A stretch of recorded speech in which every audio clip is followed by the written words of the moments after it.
Hello, good morning everyone.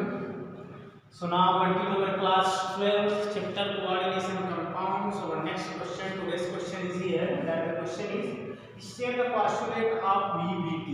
तो देखिए इस चैप्टर में जो हमारा थ्योरेटिकल पोर्शन है, तो थ्योरेटिकल पोर्शन में जो इंपॉर्टेंट टर्म्स आते हैं उसमें है CFT crystal field theory and VBT valence bond theory. तो वैलेंस बॉन्ड थ्योरी के पोस्टुलेट्स देखते हैं क्योंकि अभी आपको क्वेश्चन ऑब्जेक्टिव टाइप्स भी आ रहे हैं, तो इसमें भी क्वेश्चन आपके बन सकते हैं।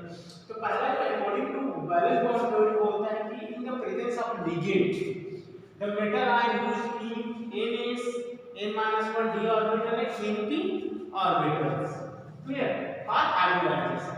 देखिए लिगेंड तो आपको जनरली पता है नेगेटिव भी हो सकते हैं, न्यूट्रल भी हो सकते हैं, क्लियर लिगेंड से पॉजिटिव भी हो सकते हैं। तो ये क्या करते हैं मेटल आयन के साथ हाइब्रिडाइजेशन बनाते हैं। तो इनमें से इसका या तो एस ऑर्बिटल में पार्टिसिपेट कर सकता है या डी ऑर्बिटल में पार्टिसिपेट कर सकता है या पी ऑर्बिटल में पार्टिसिपेट कर सकता है, क्लियर। जैसे कि हम एग्जांपल लेंगे FeCN4 प्लस, क्लियर। तो इस कंडीशंस में यदि हम देखें तो यहाँ पे देखिए FeCN2 प्लस, CN क्या है लिगेंड है और ये क्या है मेटल आयन है। मेटल आयन मतलब आयरन का कोई भी हाइब्रिडाइजेशन पोजीशन या तो एस ऑर्बिटल डी ऑर्बिटल या पी ऑर्बिटल पार्टिसिपेट कर सकता है। तो ये हमारा फर्स्ट पॉइंट। सेकंड पॉइंट के लिए हम बात करें तो this hybrid orbitals are equivalent energy. अब इसका मीनिंग समझ लीजिए इक्विवेलेंट एनर्जी। इक्विवेलेंट एनर्जी मतलब यदि 3s पार्टिसिपेट कर रहा है हाइब्रिडाइजेशन तो 3d पार्टिसिपेट करेगा और 3p पार्टिसिपेट करेगा। मतलब हमेशा हाइब्रिडाइजेशन में सेम एनर्जी वाले ऑर्बिटल ही पार्टिसिपेट करते हैं। यानी मतलब यदि 3 यहाँ भी है 3 है 3, देखिए तीनों की एनर्जी क्या है सेम है, तो सेम ऑर्बिटल वाले ही पार्टिसिपेट करते हैं। यदि आप इसको इस तरह से लिखते हैं 2s 3d या 2p तो इनका कोई हाइब्रिडाइजेशन कॉम्बिनेशन नहीं होता क्योंकि ये डिफरेंट एनर्जी वाले होते हैं। तो हमेशा हाइब्रिडाइजेशन में रूल होता है कि सेम इक्विवेलेंट एनर्जी वाले ऑर्बिटल ही पार्टिसिपेट करते हैं। मतलब 3s पार्टिसिपेट कर रहा है 3d पार्टिसिपेट करेगा 3p पार्टिसिपेट करेगा क्योंकि तीनों की एनर्जी क्या है same, clear. Next the hybrid orbital have defined geometry such as octahedral tetrahedral and sphere. जब कोई प्रोडक्ट बनता है तो कोई ये क्या होती है वहां पे शेप आता है, ज्योमेट्री होता है आफ्टर हाइब्रिडाइजेशन। जैसे हम इसकी बात करें यहां पे देखिए CN4 है तो इसका हम लिख सकते हैं AP CN ब्रैकेट 2 प्लस। यहाँ पे देखिए इसका जो स्ट्रक्चर है कौन सा स्ट्रक्चर होगा स्क्वायर प्लेनर स्ट्रक्चर होगा। इस तरह से आपका हाइब्रिडाइजेशन जब होता है तो कोई डिफाइनेड स्ट्रक्चर वाला क्या बनता है प्रोडक्ट ऑब्टेन होता है, clear. Next point the hybrid orbital overlap with ligand orbital which can donate electron to break bond. ये जो लिगेंड होते हैं जैसे यहाँ पे साइनाइड लिगेंड है तो लिगेंड का रोल क्या होता है लिगेंड वे होते हैं स्पीशीज होते हैं जो अपने इलेक्ट्रॉन को क्या करते हैं सेंट्रल एटम को डोनेट करते हैं। जैसे यहाँ पे साइनाइड क्या कर रहा है अपने इलेक्ट्रॉन किसको डोनेट कर रहा है आयरन को डोनेट कर रहा है। सिमिलरली सभी साइनाइड आयरन को अपने इलेक्ट्रॉन डोनेट कर रहे हैं तो साइनाइड कहलाएगा लिगेंड और ये कहलाता है सेंट्रल एटम। तो इस तरह इनके डोनेट करने से इनके एक्सेप्ट करने से इनके बीच में ओवरलैप होता है। ओवरलैप तो जनरली पता ही होगा आपको ऑर्बिटल्स के बीच में क्या होते हैं ओवरलैप की वजह से फिर क्या करते हैं हाइब्रिडाइजेशन को कंप्लीट कराते हैं। So there are 4 postulates of valence bond theory, clear. So एक पॉइंट जितने भी क्वेश्चन आपको पर डे 5 क्वेश्चन लिखाए जा रहे हैं ठीक से आप उतना 5 क्वेश्चन भी अच्छे से स्टडी कीजिए, वो भी आपके लिए सफिशिएंट है, क्लियर। और प्रॉपर्ली नोट्स भी बनाइए। So here we have next question that explain the complex CuN3 plus is a dimagnetic on the basis of BBT। Valence bond theory के अकॉर्डिंग जो कॉम्प्लेक्स है वो डायमैग्नेटिक है। डायमैग्नेटिक मतलब जनरली आप समझिए कि जिसमें पेयर्ड इलेक्ट्रॉन होते हैं। जिनका अंतर कौन से इलेक्ट्रॉन होते हैं पेयर्ड इलेक्ट्रॉन, उसका नेचर कैसा होता है डायमैग्नेटिक। तो इसको समझने से पहले हम एक जो ये सीरीज है क्लियर ये लिगेंड का सीरीज है, ये सब क्या है लिगेंड है। लिगेंड के यहाँ पे आपको चाहे भी पता चल जाएंगे तो सीरीज को आप याद भी कर लीजिए। तो लिगेंड को दो तरह से डिवाइड करते हैं, एक तो होता है स्ट्रॉन्ग फील्ड लिगेंड जिसका इसका दूसरा नाम होता है हाई स्पिन लिगेंड बोलते हैं। क्लियर? इसमें ये लोग वीक फील्ड लिगेंड मतलब ये है कि ये इसमें एबिलिटी नहीं होती पेयर करने की, किसी ऑर्बिटल को पेयर करने की एबिलिटी नहीं होती, मतलब ये अपने आप में वीक होते हैं। वहीं हम बात करें HCA से लेके कार्बोनिल तक, ये कहलाते हैं स्ट्रॉन्ग फील्ड लिगेंड, इसका दूसरा नाम होता है लो स्पिन लिगेंड होते हैं। तो इनमें एबिलिटी होती है, मतलब ये लिगेंड ऐसे हैं कि ये डी ऑर्बिटल के इलेक्ट्रॉन को पेयर कर देते हैं। क्लियर? और इनमें जो वीक फील्ड है उनमें एबिलिटी नहीं होती। तो चलिए देखते हैं कंपाउंड देख रहे हैं हम लोग CONH363+ की बात करें तो यहाँ पे आपको फोकस करना पड़ेगा कौन सा लिगेंड है। तो लिगेंड कौन सा है? NH3 6+ है। तो पहले देखिए CO के पास कौन सा चार्ज है? ऑक्सीडेशन नंबर 3+ है, क्योंकि इसका न्यूट्रल होता है 0 है, तो फिर जब कार्बोनिक ऑक्सीडेशन निकालेंगे तो आ गया 3+। अब नॉर्मली तो 12% है, कितना होता है? एटॉमिक नंबर 27, मतलब इलेक्ट्रॉन कितना होगा? 27। तो 27 में 3 माइनस करेंगे तो कितना बचेगा? 24 बचेगा। तो 24 में हमारे पास तो 18 तो होंगे, आर्गन तक 18 आ गए, फिर हो गए 19, 20, 21, 22, 23 और 24। तो सबसे पहले रिमूव होता है किसमें से? 4s से रिमूव होता है। 4s उसके बाद आता है 3d, उसके बाद 4p आता है। ठीक है? अब यहाँ पे देखिए इलेक्ट्रॉन्स की बात करें तो नॉर्मल स्टेट में ये क्या है? फ्री। कितने फ्री इलेक्ट्रॉन है इसके पास? 1 2 3 4 फ्री इलेक्ट्रॉन। बट आपको देखना पड़ेगा कि लिगेंड कौन सा है आपके पास। तो लिगेंड है NH3, और NH3 कौन सी कैटेगरी में आता है? स्ट्रॉन्ग फील्ड लिगेंड कैटेगरी में आता है। मतलब इसमें NH3 की प्रेजेंस की वजह से इसका जो एक्साइटेड स्टेट हो जाएगा, एक्साइटेड स्टेट में यहाँ पे इलेक्ट्रॉनिक कन्फिग्रेशन चेंज हो जाता है। ये हो गया 1 2, फिर जो लास्ट वाले इलेक्ट्रॉन्स है वो आ जाएगा, इसको पेयर कर देगा, तो ये हो गया कितने हो गए? 1 2 3 4 हो गए। ये इलेक्ट्रॉन्स इसमें आ गए 5 और 6 हो गए। मतलब जो सिंगल इलेक्ट्रॉन है, सिंगल इलेक्ट्रॉन कहाँ पे आ जाते हैं? पेयर्ड हो जाते हैं, क्योंकि हम इसको डिवाइड करते हैं T2Z और EZ। डी ऑर्बिटल जो है 2 एनर्जी से डिवाइडेड रहता है। जो पहला 1 2 3 होता है उसको बोलते हैं T2Z, और जो I और 4 होता है जिसकी एनर्जी हाई होती है उसको बोलते हैं EZ। तो EZ के इलेक्ट्रॉन कहाँ पे आ जाते हैं? T2Z में आ जाते हैं। किसके वजह से आते हैं? तो presence of strong field ligand की वजह से। तो NH3 एक स्ट्रॉन्ग फील्ड लिगेंड है। स्ट्रॉन्ग फील्ड लिगेंड की वजह से क्या हुआ? इसमें का EZ के इलेक्ट्रॉन कहाँ पे आ गए? T2Z में आ गए। ये इलेक्ट्रॉन का पेयर है। अब आपको d ऑर्बिटल में सभी इलेक्ट्रॉन क्या दिख रहे हैं? पेयर्ड दिख रहे हैं। So due to paired electron that nature is a diamagnetic.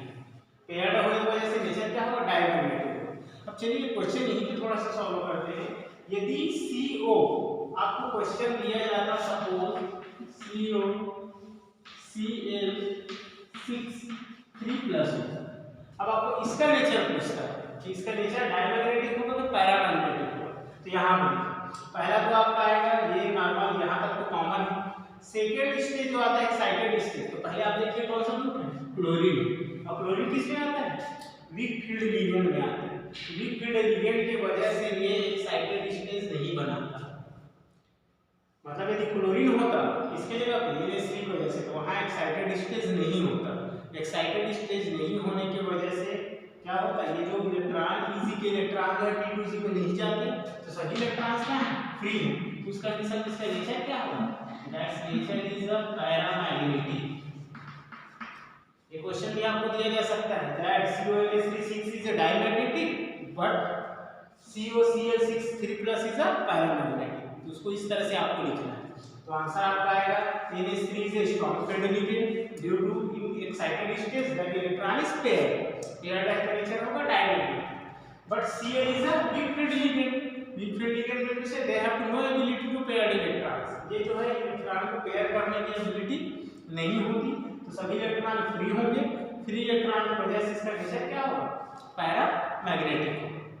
चलिए क्वेश्चन और सॉल्व करते हैं। So next question is here that tetrachloride nucleic 2 ion is paramagnetic while tetracarbonyl nickel is a diamagnetic. So तो both are tetrahedral. देखिए दोनों के set tetrahedral है, यहाँ भी 4 है, यहाँ भी 4 है, टेट्राहेड्रल। बट एक जो डायमैग्नेटिक है, दूसरा पैरामैग्नेटिक है। तो चलिए इसका भी देख लेते हैं आंसर। तो पहला हम देखिए कार्बोनिल के केस में, तो कार्बोनिल में देखिए यहाँ पे कोई ऑक्सीडेशन 0 है और कार्बोनिल न्यूट्रल है अपने आप में। तो निकल का ऑक्सीडेशन मतलब कितना है, 0 है। तो निकल के ऊपर कोई भी चार्ज नहीं है, चार्ज नहीं है तो कितने इलेक्ट्रॉन होंगे, 28, जिसमें से 18 आर्गन, उसके बाद फिर 4s में 2 इलेक्ट्रॉन और यहाँ पे 20 हो गया, ये हो गया 28। इस केस में देखिए कितने हैं, 2 unpaired electron. But presence of, यहाँ पे लिखिए presence of strong field carbonyl ligand pair of d orbital, so no unpaired electron,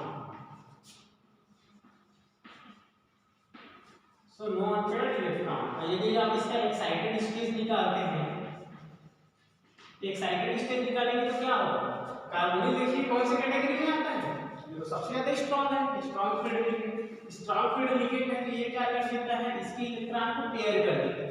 तो लास्ट में जो अनपेयर्ड इलेक्ट्रॉन वे अब हो जाएंगे, क्या हो जाएंगे, दोनों इलेक्ट्रॉन्स, ये दोनों इलेक्ट्रॉन्स पेयर हो गए। यहाँ पे हैं ऑल इलेक्ट्रॉन्स आर पेयर, सभी पेयर्ड है तो नेचर क्या होगा इसका, डाई मैग्नेटिक। सभी इलेक्ट्रॉन्स पेयर्ड है तो डाई मैग्नेटिक होगा। तो पेयर्ड क्यों होगा, क्योंकि क्या सा ग्रुप प्रेजेंट था, presence of strong field carbonyl ligand. तो कार्बोनिल लिगेंड क्या कर दिया, पेयर अप कर दिया, किसको, d ऑर्बिटल को पेयर। अब इसके पास कोई भी अनपेयर्ड इलेक्ट्रॉन नहीं बचे, अनपेयर्ड लिगेंड मतलब सभी क्या पेयर्ड है, पेयर्ड है तो नेचर क्या होगा, डायमैग्नेटिक। चलिए वही दूसरे साइड पे कंपेयर करेंगे तो NiCl4 2 माइनस, तो क्लोरीन का कितना हो जाएगा, -4, 1 क्लोरीन का 1 माइनस, 4 क्लोरीन का 4 माइनस, इसको ट्रांसफर करेंगे तो हो जाएगा +2। तो +2 में -2 को माइनस करेंगे तो कितना आएगा, ऑक्सीडेशन, निकल का ऑक्सीडेशन आ गया +2।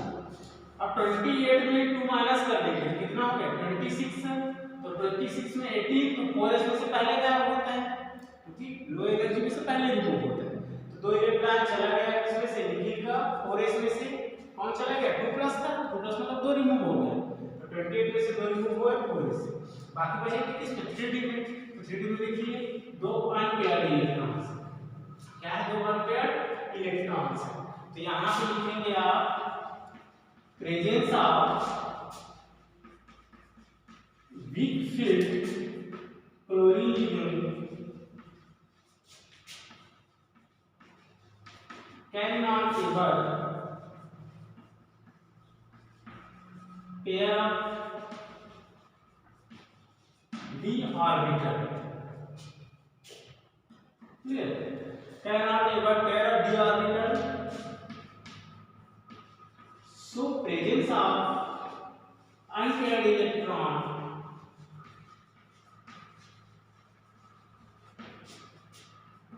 its nature paramagnetic। अब यहाँ पे कौन सा ग्रुप है, क्लोरीन। क्लोरीन कौन सी कैटेगरी में आता है, वीक फील्ड लिगेंड, मतलब वीक फील्ड लिगेंड है, मतलब ये इसको पेयर नहीं कर सकता, इसके इलेक्ट्रॉन को पेयर नहीं कर सकता। तो एक्साइटेड स्टेट में इसका इलेक्ट्रॉनिक कॉन्फ़िगरेशन सेम रहेगा, जैसा है वैसे ही रहेगा। तो इस कंडीशन में देखिए यहाँ पे हम अनपेयर्ड, क्या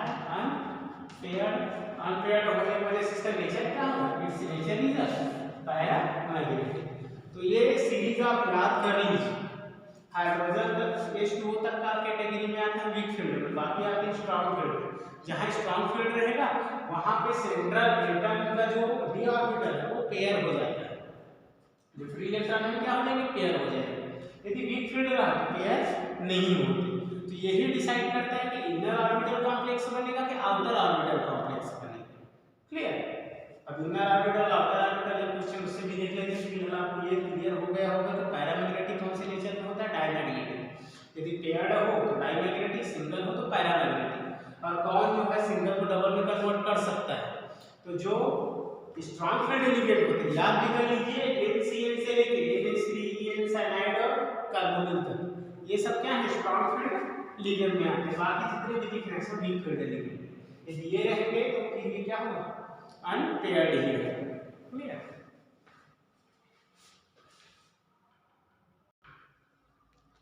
सो here you have to do homework question. Homework question complete करेंगे। देखिए अभी जो रीजन दिए हैं सिमिलरली उसी के बेसिस पे बनेगा ये भी।